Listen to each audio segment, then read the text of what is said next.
Derrière les portes de ce hangar, sommeille une partie de l'histoire de l'aviation légère.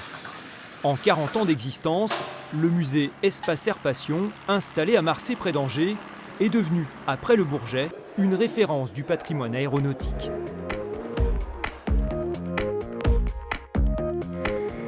Pour ce bimoteur Moinet-Jupiter, c'est l'heure de la visite. Un contrôle où l'on vérifie le bon fonctionnement des pièces essentielles.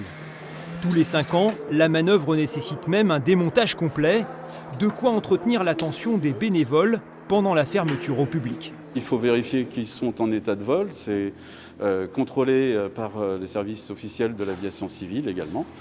Et donc on se prépare à la saison aéronautique et puis on vole également encore régulièrement sur les avions pour rester compétents. Certains des avions conservés ici, reproduction ou modèles d'origine, sont uniques au monde. Comme cet aéroplane avec lequel René Gagny a effectué son premier vol en Anjou en 1908. Le musée ne se contente pas d'être un lieu de collection, il s'attache à relater les prouesses de ces fous volants à la conquête des airs. Ce sont des vols de 800-900 mètres sur des hauteurs de 5 à 10 mètres de haut, mais c'est vraiment pour l'époque de vrais vols, puisque Farman avait fait sur un hippodrome le tour d'un champ de course d'1 kilomètre sur quelques mètres de haut. Voilà. Et il faut quand même se dire que c'est ce type d'avion tout à fait à peu près équivalent qu'ils vont utiliser dans les premières années de la guerre de 14 quand même. Avions et planeurs qui ne peuvent pas être exposés s'entassent dans un bâtiment voisin. Souvent, ces machines devenues encombrantes atterrissent là par un heureux concours de circonstances.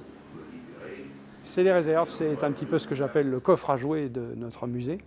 C'est en fait pas loin de 200 machines qui nous attendent à restaurer.